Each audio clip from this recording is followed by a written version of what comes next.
There we go. Well, hello everyone. Like I said, I have come back here to get 2 of the items I missed. One of them is the Great Mail that you just saw me get. This, ironically, is not a bad piece of armor for him. It doesn't lower his speed, and it increases his defense by a great amount. Huh, pretty nice actually. The other item is actually a great deal better than that. And since I've already recorded this, I have made a proof of concept that you can get the item straight from the start when you revisit it. You do not have to fiddle around with the switches. Huh, pretty nice. You do have to backtrack a little bit to get back here, and you do have to climb the beanstalk again, but personally I prefer that over having to collect the chest, or what you have to go through to collect the chest, and go through the area at the same time, because that can be quite annoying, especially since Samson is still cursed and all. And while I came up here, the first battle, I think, the first battle, was an ambush, and both groups of enemies were 2 illusionists and 2 Nagas. Yeah. I don't know if I've talked about the illusionist yet. He's another part of the tribe of the wizards, but to be perfectly honest, he's probably the weakest of all of them. He doesn't really have any group magic, or at least none that does damage from what I can tell. And it does have a paralysis spell, which is what they call Cast a Curse. The proper text, the flavor text for it, is Illusionist Cast a Curse. When I first saw this, I was scared to death of this skill, but it doesn't use the Curse Status effect. You can only get that through cursed pieces of weapons and armor. Usually. And it instead has a chance of paralyzing all the members of your group. Annoying to be sure, but compared to the Curse Status effect, and even more so, damage spells, it's pretty pathetic. And since that's all they can essentially do, aside from a physical attack, that makes them not really that much of a threat. Unless you're ambushed by them, in which case they can be quite annoying. That happens in this video too, I assure you. Fun times.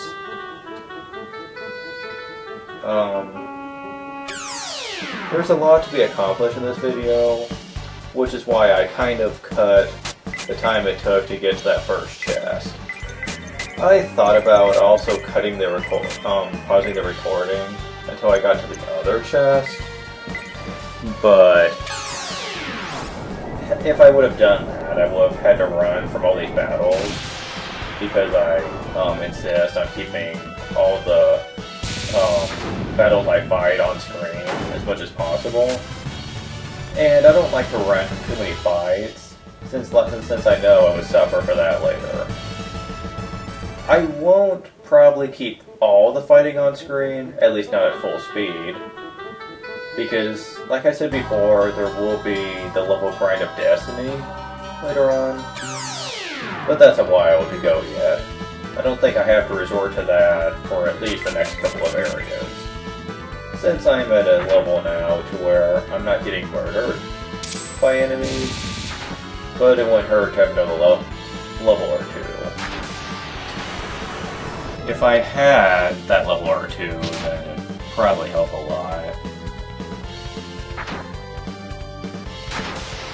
Oh boy, I remember one area in particular which is just terrible later on. Mostly because of how lengthy it is. And even if you're stocked to the bone with Mage Potion, even that can sometimes not be enough, depending on how lucky you are. Yeah, it's happened to me before, where I have just gotten brutally murdered. Oh yeah, I remember that well enough. Those who've played this game probably already familiar with what I'm talking about.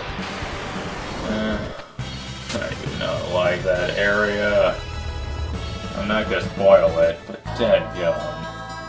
Okay, I'll give you a hint. It has to do with lava. And a mountain.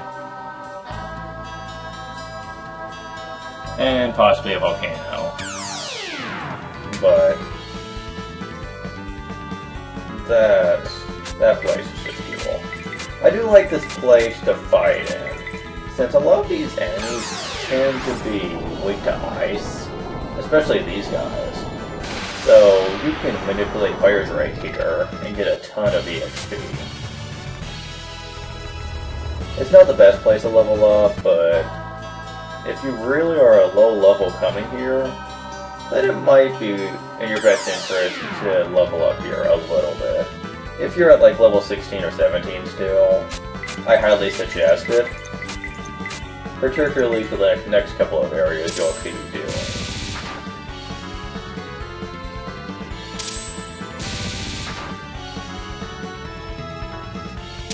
Oh, brother. Hellhounds are pretty durable. And I don't have a whole lot of ice elemental skills yet.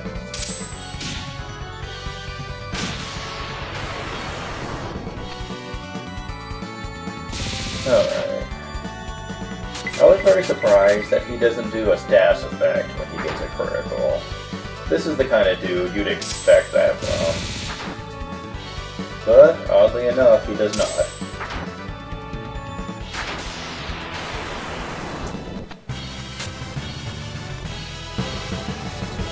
We're almost to the chest, and then I can get out of here. Annie is like a speed whore, because she gets like all the agility from her level ups. It's pretty ridiculous. The Tempest Sword. I freaking love this weapon, you have no idea. Be careful to look at his speed. When he equips this, he gains 3 speed on top of a huge attack boost. This thing is so good. Oh man, you have no idea. Keep in mind, at the next available shopping spree, I could have technically bought this, but the sooner I can get this, the better. And besides, it saves on me having to spend money on it, which is pretty important. Stores are going to start getting a bit more ridiculous with their prices. So the more money I can save, the better. On the other hand, there aren't that many stores left before the big change later on, so I don't need to worry all that much. Because that level grind of Destiny will pretty much solve my money problems. I am almost guaranteed it's going to solve my money problems. I don't know when that'll happen. I'd prefer to have another mode of transportation by then. I don't know if I'll be able to wait that long, though, because you don't get another mode of transportation, aside from walking, for a while yet. Let's see if I can remember. I think it's... No, I shouldn't say.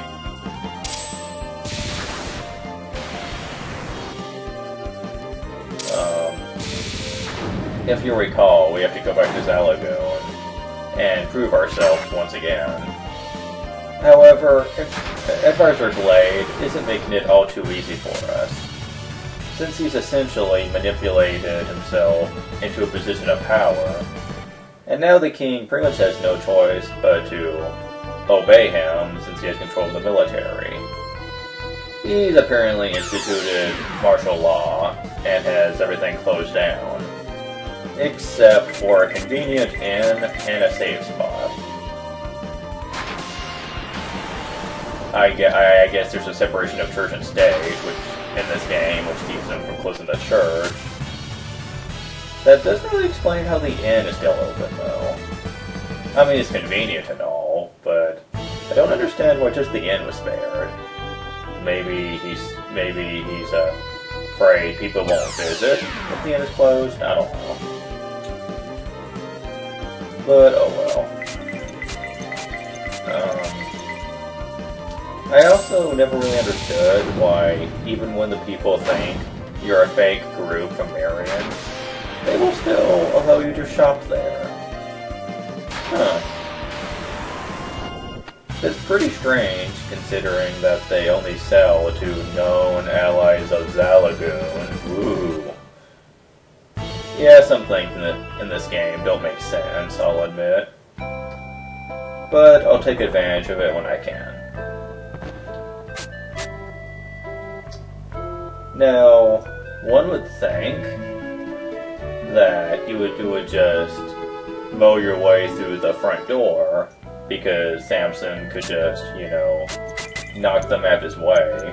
But, Samson's not that kind of person, I guess.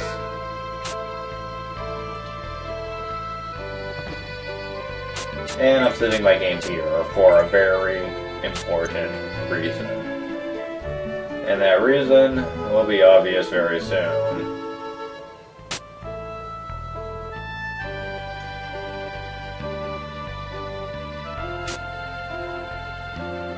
Yeah. Oh well, this shouldn't be too hard. I mean, we've done this before, and it certainly wasn't challenging at all to actually pull off. It will especially be easy now, right? I mean, we've leveled up so much. These monsters aren't even gonna be threatening at all. We'll probably kill them with one hit, right? Right. Okay, maybe not. Yeah, the enemies have apparently been upgraded in this area. And oh boy, have they been upgraded. Those raises are an upgraded version of Ghost. You've seen them before. I summoned one once with one of the summon spells. They can use the Thunder spell, and it hurts. Clay golems are not that threatening, really. They have a strong attack, but that's all it is. However, they do find a way to become annoying in this fight. Observe. Yeah. That was very cheap. Yeah, this go-through on the Swearway didn't quite go without failure, because apparently they wanted to make things as hard on me as humanly possible. Very annoying, that. However, this place is a very nice place to farm experience and gold. So if you feel a little unprepared, feel free to grind here. Just about every fight gives about 5 to 600 EXP, which is great. They also like to use Siren Harpies and Illusionists. Illusionists aren't that threatening, and Sirens have a pretty strong weakness to fire, so there you go. Knowing that will save your bacon a lot, if you're faster than them. If you're not, then you're just gonna have to bear the magic they toss at you. Having a non-cursed Samson helped a lot with this, actually. That extra damage really does help, especially when there's only one enemy left that you really need to be concerned about. He'll usually finish it off. I stand by what I said about Samson, though. All things considered, he's not really that great of a unit anymore. And someone on the Dragon's Den has actually posted similar complaints about him, that they found him pretty sucky. Oh great, here comes the ambushes. I hate ambushes, especially in a place like this. Yeah, there goes Samson. But yeah, he wasn't really a totally overpowered unit to begin with. He had high strength, but his other stats were kind of mediocre. And even now, his strength really isn't as good as it used to be. I mean, he's just not that good, I'm sorry. I mean, it really hurts for me to say that, but it's the truth. They did not program his future strength as much as they should have, and it's very noticeable here. A lot of people toss Simpson away as soon as they're able, when they get a new party member. And I can kind of relate with that. I'll probably do the same thing. Because this is a run for efficiency. I know my grandma would probably disagree with me doing that. Because she really doesn't find any of the new characters all that good. Though I really disagree. Just about every party member we're going to get from this point on, with the exception of one, will have some very good advantages over Samson. I mean, when Samson gets to a certain point in the game, he gets better, but it's not worth it by then. Because, sure, he does get better, but so do the rest of your characters. And I really do think that their advantages outweigh Samson's by a long shot. And it's pretty easy to see why. I mean, all he is a full-on attacker. And he's technically in a game where magic reigns supreme, for the most part. So that really doesn't help him very well. It's really quite disappointing when you think about it. If he was in another type of game, where magic wasn't exactly, like, totally overpowered, then he probably would be a great character. I'm sure he would be. But this is a game that is not very kind towards physical melee characters. Especially during bosses, as you've seen. Magic is very effective on them most of the time. This isn't true for every boss fight, but as you're going to find later on, there's just no place for Samson in these types of fights, except for maybe a support type character. A character that can throw up mage potions, and again with the freaking... Oh, come on. Really? Don't you even... Okay. Oh my god. See, this is like a run that I hate so bad. I mean, the Siren Harpies didn't magic spam that round, but that freaking ambush totally crippled my mages. That fight wasn't even worth fighting at that point.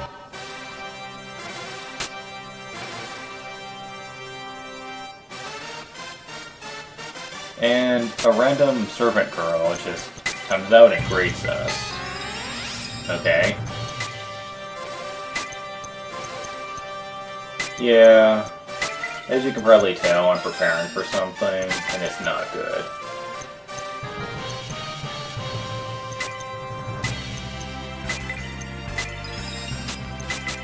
Though I will admit, this next scene does make me chuckle a little bit, and you're going to see why.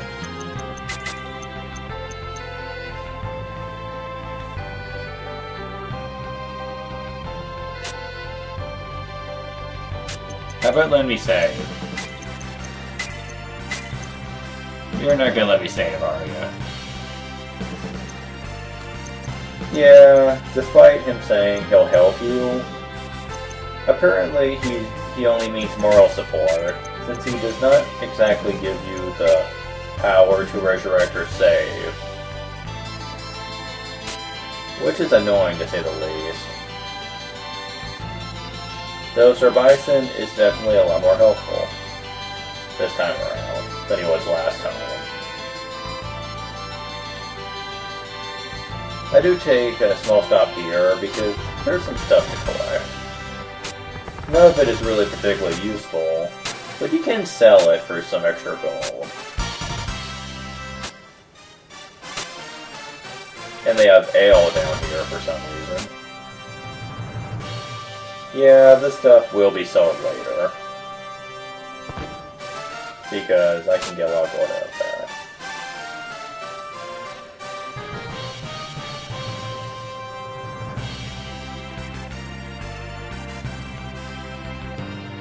Here we go.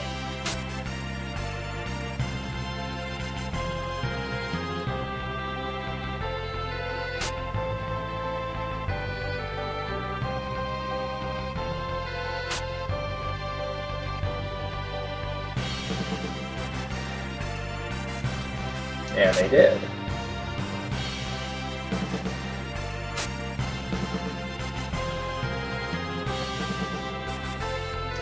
That seems unlikely, but whatever.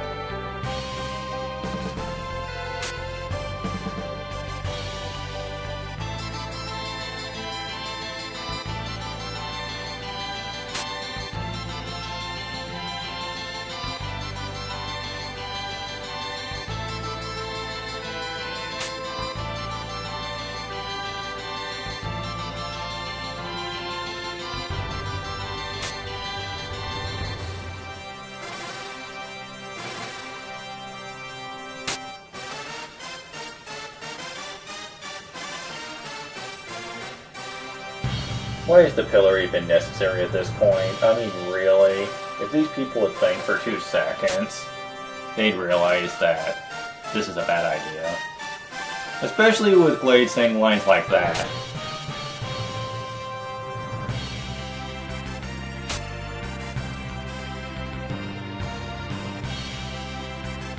Or at least he has something of a brain.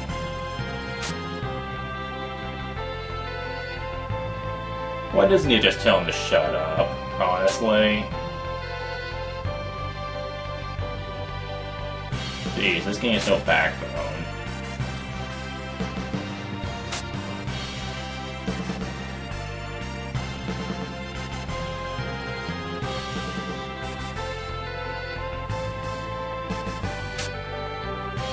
And Sir Pius still trusts Samson even now.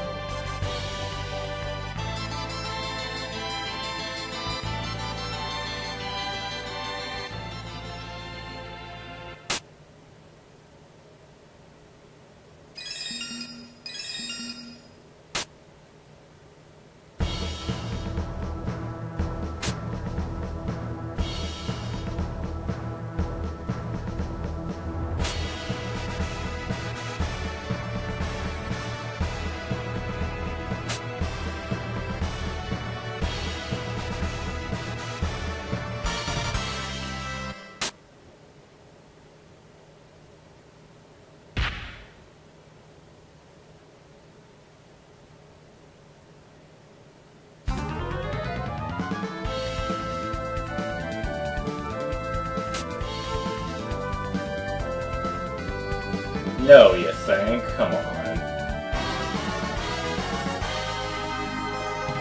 Okay, to his credit, the king does apologize for his actions.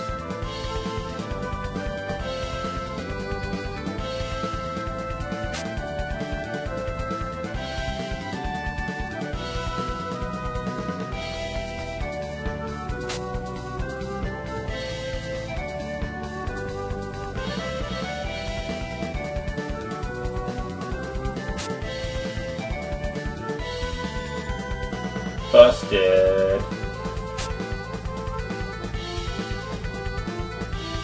Yeah, you think now is saying that.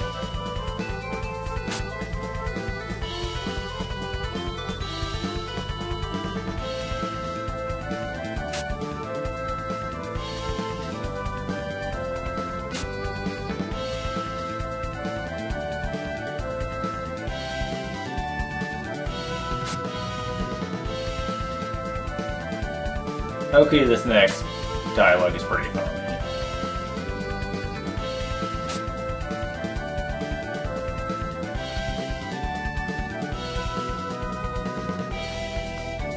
Okay.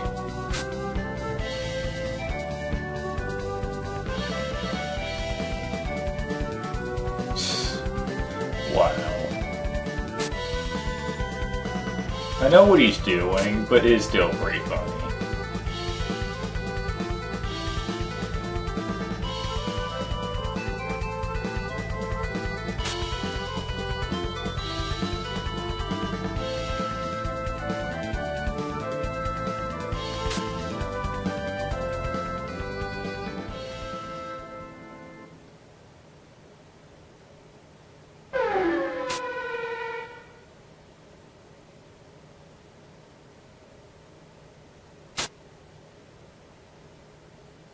Never trust a bad guy.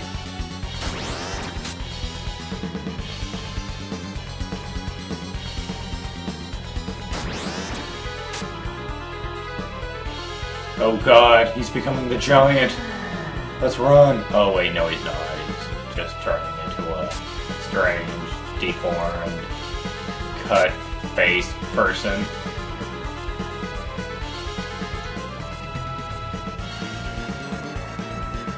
Yeah, see, there's a slight problem with that. They have an army, and I don't think you can take on a whole entire army by yourself.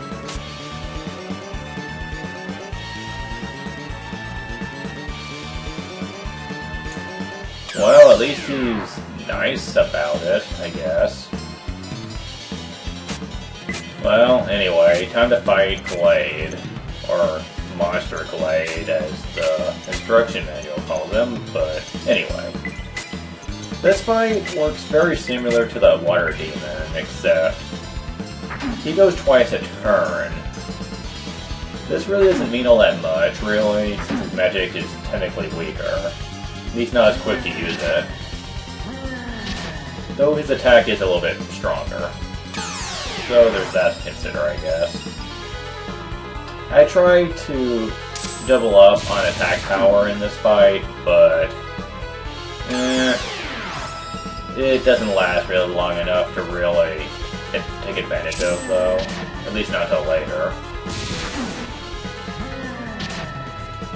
He also loves to double up on attacks a lot of the time. So over time, his attacks will add up to some damage, but overall, this is a pretty easy fight, as long as you have a decent amount of MP. And by that, I mean have lots of Mage Potion on hand. Because you do need it, because this guy has no real weakness, and he has about as much health as the Water Demon has, so it drags on a little bit longer. As a matter of fact, a good portion of the time on this video is dedicated to just this boss.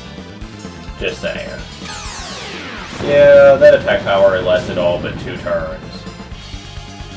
I think the turns are random on how long it lasts, but I didn't want to take the chance of it constantly getting used up, so I just decided to say screw that.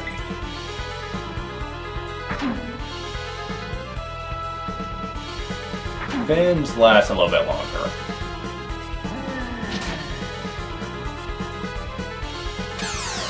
And you can't constantly replenish it either, because if you don't wait till it wears off, then the spells have no effect. Annoying to be sure.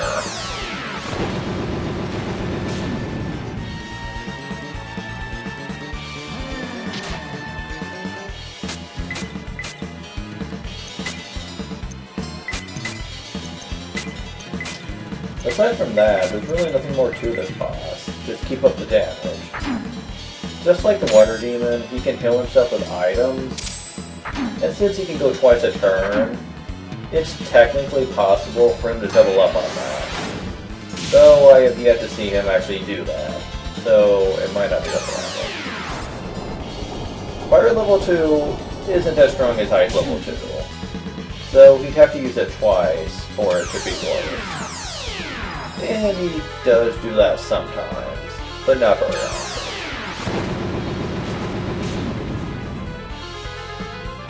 This boss is all about perseverance, really. That time he doubled up on it, but he doesn't every time. Do keep in mind though, he'll reign level 1 by itself. Is not able to heal up enough HP to survive 2 fire level 2s. So, if he wants to be cheap, he could do that twice in a row and technically make some people groggy. I don't think I ever had a problem with that. I could be wrong. I can't remember, but even if it did happen, it's nothing to really fret over. I don't see anyone actually getting a game over to this guy.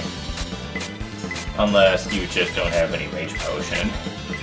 then it might happen, because without magic, it takes a while to kill him.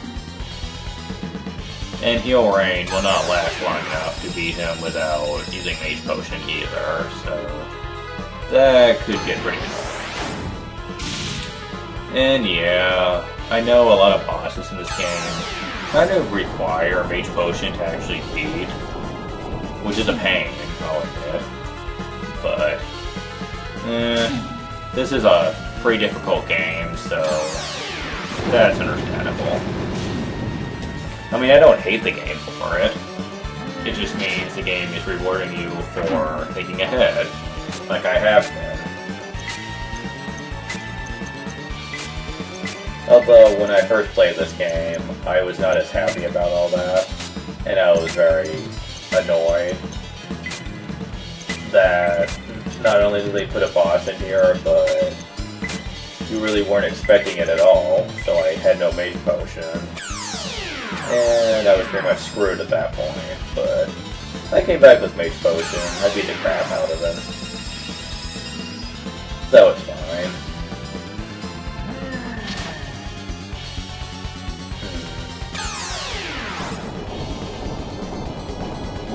Not much to say about that.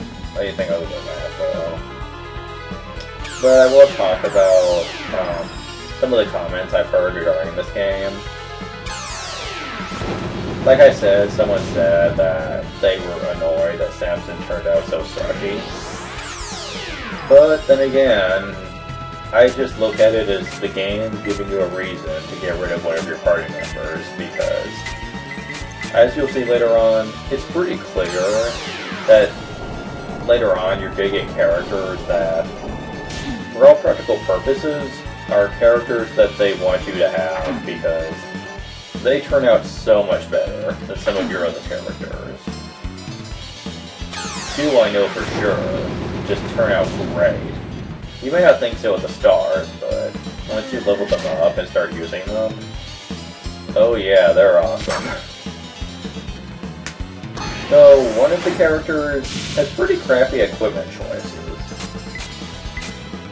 They really don't get hardly any equipment changes at all, and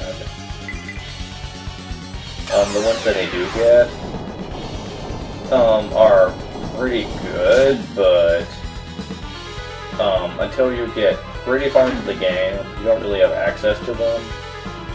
So that character would really be using average to mid-average equipment choices until then. It's kind of annoying, I know, but yeah, what can you do? Not everyone can be perfect in this game. Most definitely not.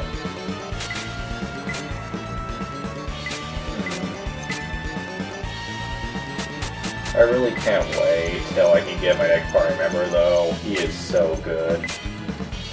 You have no idea. Well, if you play the game, you would have somewhat of an idea, because this is a character that most people use at least once.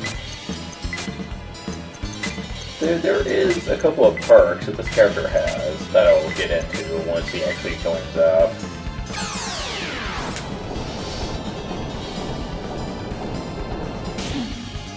When I talked to this about Kevin, about actually playing this game, he actually said, "Oh, nice. It's a game not many people appreciate, because it came at a time when, well, console-based RPGs had been around for a while, and there weren't many RPGs that were really going out of their way to impress anyone. I think there's only a couple of RPG series that were really successful.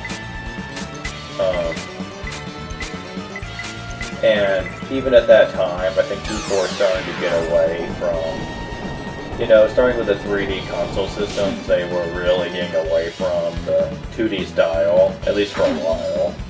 Because you saw less and less games using it at that time. So, when Beyond the Beyond came out, it came out at a bad time. If they had waited, like, maybe a year or two to release this, it probably would have been a lot more successful, because I think during the time like Final Fantasy 8 and 9 were being made, a lot more 2D games were out in the field. It also probably would have helped to wait a while and do a lot of more experimentation and testing with the game to make it a bit more balanced.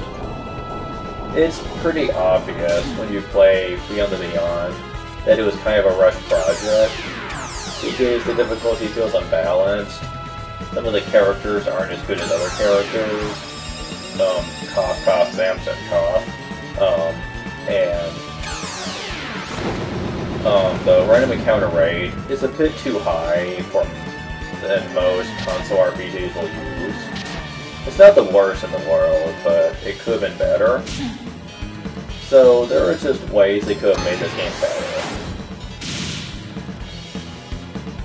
People wonder if Camelot will ever return to this series and try to make the sequel that they were going to.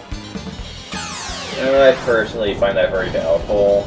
Golden Sun Dark Dawn, it wasn't exactly a bestseller like they were hoping it was going to be, and the other game they were supposed to be helping with, Breath of Fire 6, never quite made it. I heard there were disputes with Camelot and Capcom over the production of that game, and Camelot dropped out. So, not even that's being made. I haven't seen much of Camelot since then. I don't know if they're working on something or if they're just going out of business. I'm not sure. I really would hope that they're not one of those companies that get bought out by someone else, because Camelot does make high quality stuff. Dark Dawn didn't impress me, but the other two did, and oh, there goes Glade. Wow. That was a long fight.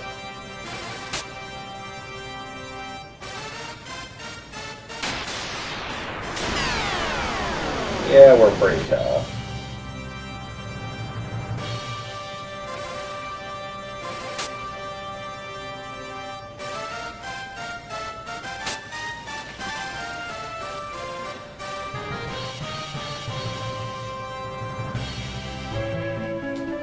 And we get a free end stay. Awesome. Now, for those of you who don't know, this is actually a time where you can get a pretty rare item that I think a lot of people miss. You can talk to everyone in their sleep except for Steiner, and they have pretty interesting conversations. Edward. The music box. Okay. This is actually a pretty nifty item. You can listen to any song that's in the game, even those we haven't heard yet. I don't do anything with it right now, but I will later.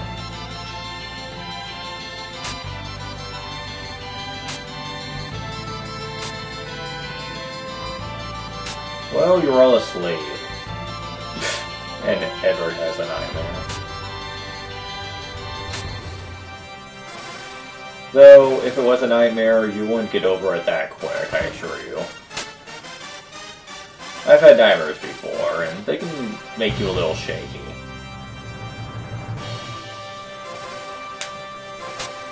If you talk to this guy, he talks about the vicious ones a little more. Particularly a prophecy involving them. The Great Light and Quamdar will be talked about in later cutscenes. Well, not cutscenes, but plot-related scenes.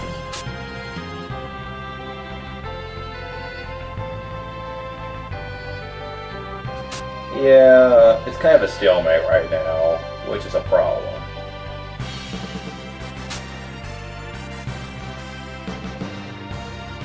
Yes, ma'am, we did sleep well. Okay. If you talk to Sir Pyatt, it gives you a clue on what you're supposed to be doing. Chamber pot. That's interesting. I'll talk about that in a second.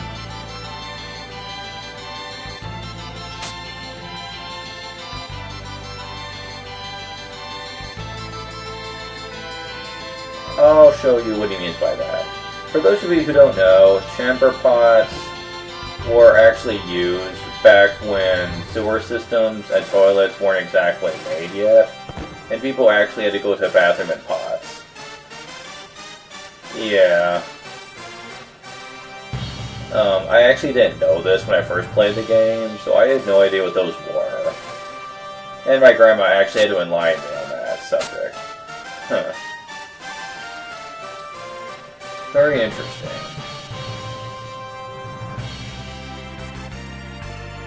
It's a bit on the disgusting side, but it's still interesting to know this.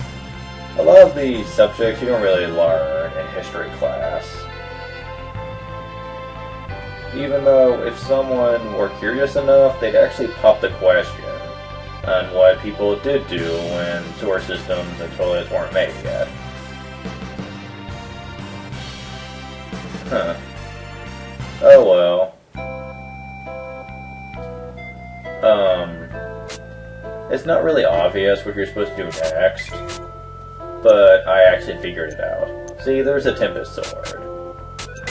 Yeah. It costs $2,200, I think. Yeah. I don't want to spend that much, so I got that one for free. They have lots of upgrades now that Glade isn't in charge, and it's all pretty good. Though it can really cut through your money pretty fast.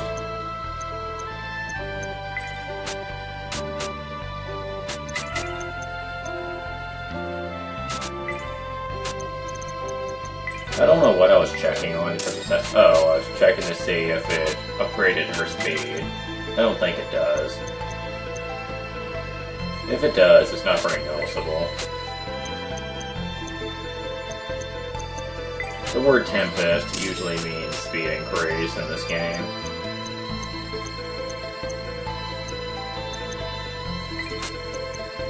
And yes, Wind Cloak. I will definitely take that. Definitely. Yeah, war hoods. Technically aren't worth it, but I think I get it anyway. This is what cuts through my reserves the most, is these blasted lunar rods.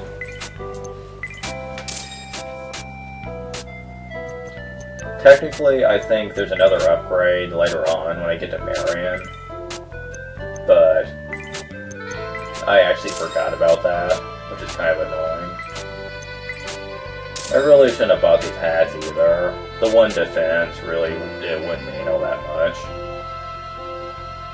Especially since I think they don't have any special effects or anything either. So it's pretty ridiculous. And I am still getting requests to do .hack. I actually realized this once I actually was going to play it for pleasure, you know, just kind of replay through the series again, and that's the same guy is still saying that I should do this, and I'm like, why is this series requested from me so much? I keep redirecting people to Nakatalili. He's already done the entire series, and did a pretty darn great job with it. He's even done GU now, completely. Like, why do they want me to do this? It doesn't make any sense. I mean, like, there's no way I can top, like, his recordings, and asking me to do something like that would be, like, you don't want to know how much time I'd have to dedicate to that. Like, even though these recordings are 50 minutes long, recording to a series like .hack requires a huge amount of dedication. And honestly, knowing me, I'd probably just get tired of the series and just want to stop recording it. Because I know when I was doing all the Mega Man games, I wanted to quit with that series too. By the time I got to like the 5th one, I was ready to just stop, because it was getting boring. So this is not something you really want me to do, because I could not do it justice like he could. As a matter of fact, I think I'm going to rewatch his Dot Hack Quadrilogy Let's Plays because of how good they are. I mean, you just can't top someone like him with something like that. Because he's a huge fan of the games, and he knows things about the games I could never know.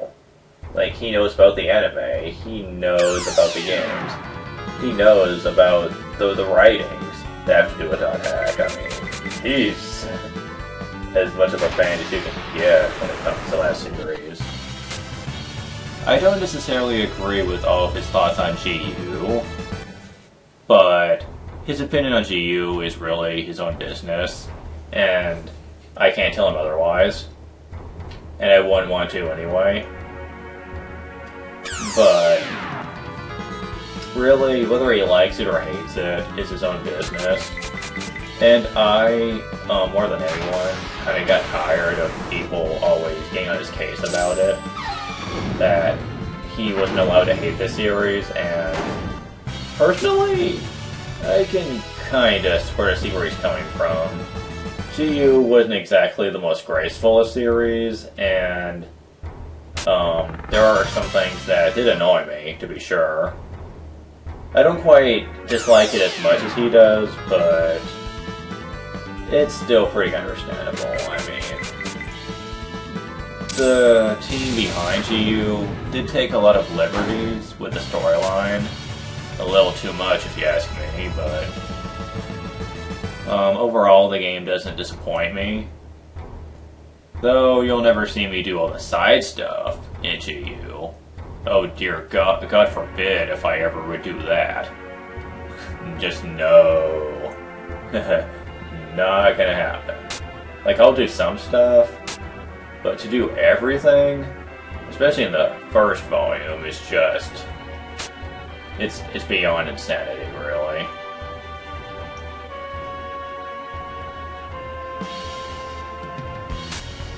Yeah, I'll talk more about this later.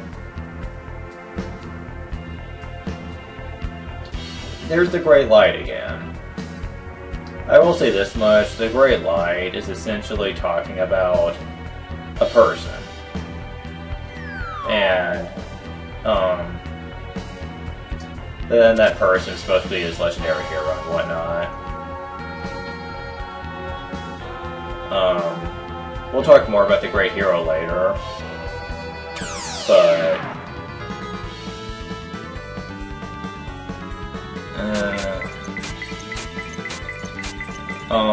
they are pretty good at covering up what the storyline is all about.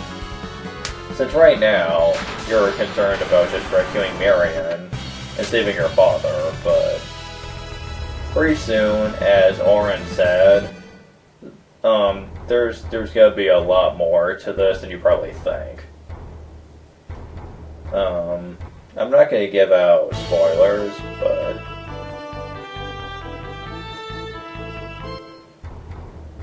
you might notice I'm kind of backtracking here now, because I was able to jump off and get back to this previous area of the game. If you rescue Zalagoon from Glade, then the gate that used to be sealed up has been destroyed by now. So you can go back to the Marion area. If you just go back to Marion and the Town of Isla, you can't really accomplish anything. Our destination is actually the bridge that connects to Zalagoon. If we help out fighting the guards, then Zalagoon soldiers will be able to get through.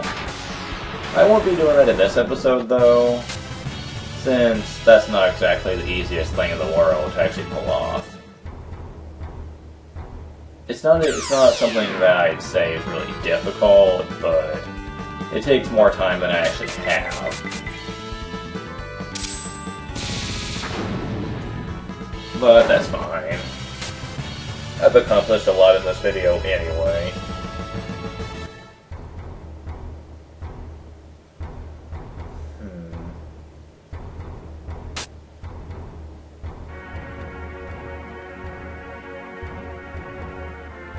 Yeah, about Percy. We're gonna see him later in the game as well. He's not dead, that's for sure. I mean, come on, they wouldn't just kill off an important character like that, would they? Huh, most certainly not. I do stand what I said at the beginning of the game, though. What happened with Percy was a pretty genius idea. And you learn that the pastor is actually arrested. How they were able to prove that he was helping out, I have no idea. Then again, they are evil. Maybe they just didn't care. Yeah, the creatures in the sewers were upgraded, but nothing else. Again, this is probably because the game was rushed. We probably didn't have time to really work on that. Otherwise, we probably would see more upgraded enemies. Which is the kind of thing you'd probably see in Dragon Quest, where you progress through the game, and earlier areas start to get harder. I know at least one game did that. If you come back to Isla early, you notice that it's under martial law, and they're after your father. Wonderful. I mean, Sir Galahad, not your father. He's already captured. And if you try to go back home, then you notice it's completely guarded. However, you see your mother come out. Or at least who's posing as your mother. And Annie, like an idiot, tries to talk to her, but she just ignores her because she doesn't want to start trouble.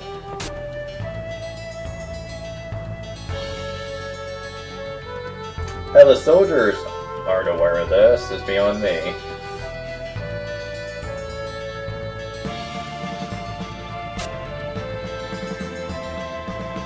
Yeah, we could take you out if we wanted to, but I think it's best not to start trouble yet. Admittedly, though, they would probably just call in reinforcements from the bridge, which would help out. But whatever. I'll talk to you guys later, next episode.